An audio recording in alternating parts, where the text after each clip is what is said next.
महाराष्ट्रामध्ये दक्षिण वाहिनी म्हणून प्रसिद्ध असलेली नाशिक येथील गोदावरी नदी, या गोदावरी नदीवर महाआरतीची प्रथा पुरातन काळापासून सुरू आहे। पुरातन काळापासून या आरतीचे नियोजन नाशिकमधील गोदावरी तीर्थावर असणाऱ्या रामकुंड परिसरातील पंचवटी पुरोहित संघ यांच्याकडे आहे। बऱ्याच वर्षापासून पाठपुरावा करून पंचवटी पुरोहित संघ व त्यांच्या सहकाऱ्यांनी या महाआरतीसाठी शासकीय निधी मंजूर करून घेतला आहे। 11 कोटी रुपये निधी मंजूर झाल्यानंतर पंचवटी परिसरात गोदावरी सेवा समिती या नावाने तथाकथित गोदा सेवकांनी समिती तयार केली आहे आणि गोदा आरतीचा नियोजनाचा मान आम्हाला मिळावा अशी त्यांची मागणी आहे। या संदर्भात मागील कित्येक दिवसांपासून वाद चालू आहेत, चर्चासत्र सुरू आहेत, शासन दरबारी या गोष्टी पोहोचल्या आहेत। पुरोहित संघाच्या म्हणण्यानुसार गोदा आरतीचा मान आमचा आहे, आम्हीच त्याचे नियोजन करणार, तर गोदा सेवकांच्या म्हणण्यानुसार आम्ही त्याचे नियोजन करावे। आता या वादाला न्यायिक वळण लागण्याची शक्यता आहे। या संदर्भात रामकुंड परिसरात दर्शनासाठी उपस्थित असलेल्या नागरिकांशी चर्चा केली असता हा मान पुरोहित संघाचाच आहे। शास्त्रानुसार पुरोहित संघ पुरातन काळापासून करत आहे, याकरिता शासनाने विचार करावा अशी मागणी नागरिकातून होत आहे।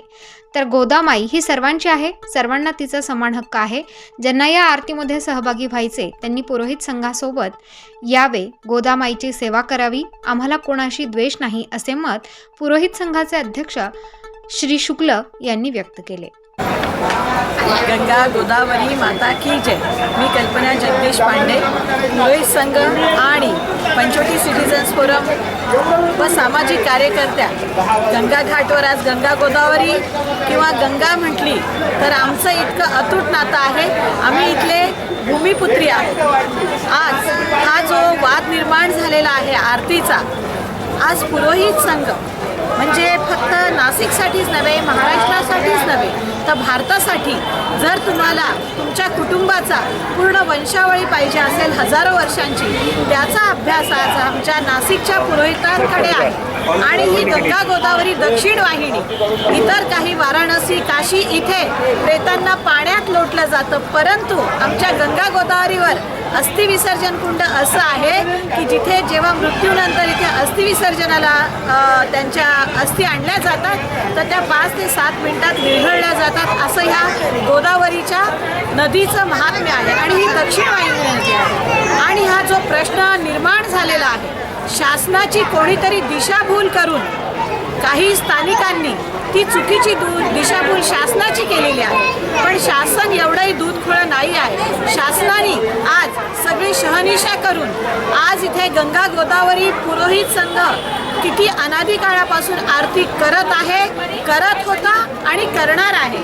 त्याचं कारण पुरोहित संघाकडे पैसा असू द्या नसू द्या, पण तरीही आरतीसाठी कायम हेच आहेत आणि पुरोहित संघाचाच तो अधिकार आहे। इतरही राज्यात, इतरही स्टेटमध्ये जिथे जिथे आपलं हरिद्वार असेल, आता रामललाची मूर्ती जी नवीन स्थापन करण्यात आली तिथे सुद्धा ते 87 वर्षाचे वयोवृद्ध पुजारी आहेत, तेच आरतीचे उत्तराधिकारी आहेत। म्हणून इथे पुरोहित संघच कायम आरती करणार आहे आणि करत राहील। त्याचं कारण दुसरं, आता त्या दिवशी त्या समितीने असं सांगितलं की आम्ही 65,000 विद्यार्थ्यांच्या स्पर्धा घेतल्या। आज माझं बालपण आणि मी पुरोहित संघाबरोबर लहानपणापासून आहे। मला असं म्हणायचं आहे, आता माघ मास चालू आहे आणि गंगा गोदावरी पंचकोटी पुरोहित संघामार्फत अनेक प्रकारच्या स्पर्धा इथे घेतल्या जातात। आज ही प्रथा गेले अनेक वर्षापासून आहे, तर त्याच्यात नवीन असं काहीच नाही। तिसरी गोष्ट, पुरोहित संघ जेव्हा आरती करतो वर्षानुवर्षापासून, आणि आरतीचा सगळा महाआरतीचा फॉलो पुरोहित संघांनी काही मंत्र्यांच्या माध्यमातून, आमदारांच्या माध्यमातून शासनाशी केलेला आहे। काही राज्यमंत्री आले, काही केंद्रीय मंत्री आले आणि दोन्ही मंत्र्यांच्या माध्यमातून महाआरती झाली।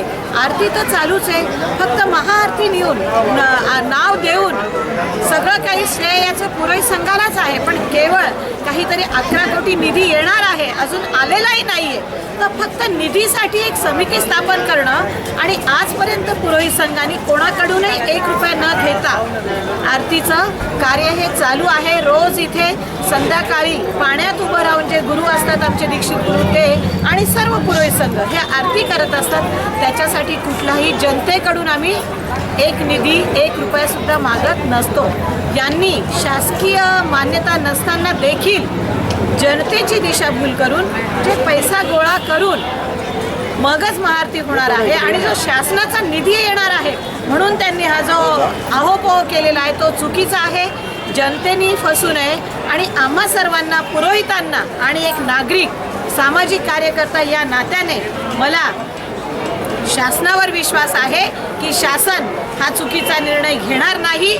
माननीय मुख्यमंत्रीजी असतील, नंतर सांस्कृतिक मंत्री असतील आणि माननीय पंतप्रधान मोदीजी असतील, हा संघ पुरोहित संघ सक्षम आहे आणि पुरोहित संघाचाच हा अधिकार आहे आणि आरती ही पुरोहित संघच करेल अशी सर्व ग्रामस्थांनी त्या दिवशी ग्रामसभा घेऊन एकमताने ठराव मंजूर केलेला आहे आणि तोच ठराव सगळा कायमस्वरूपी राहणार आहे.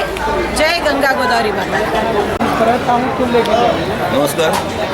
नाशिकच्या गंगा गोदावरी आरतीचा जो वाद आज इथे सुरुवात झाला आहे, पहिली गोष्ट म्हणजे तो वाद व्हायलाच नाही पाहिजे. याचं कारण आहे की गंगेची आरती ही परंपरेने म्हणजे माझं आज वय आहे 50. मी 50 वर्षापासून जे लहानपणापासून कळायला लागलं 4थ्या वर्षापासून ते पाहतोय ते पुरोहित संघाचे 100 माणूस इथे गंगेत उतरून ती आरती करायचे. पुरोहित संघच ते आरती करत होता आणि पुरोहित संघाचाच तो मान आहे. लहानपणापासून मी ती आरती बघतोय तर गंगेमध्ये उभी राहून केली जाणारी आरती शेवटपर्यंत आजपर्यंत ती पुरोहित संघच करत आहे आणि ती त्यांनीच करावी. वंशपरंपरेने जी गोष्ट.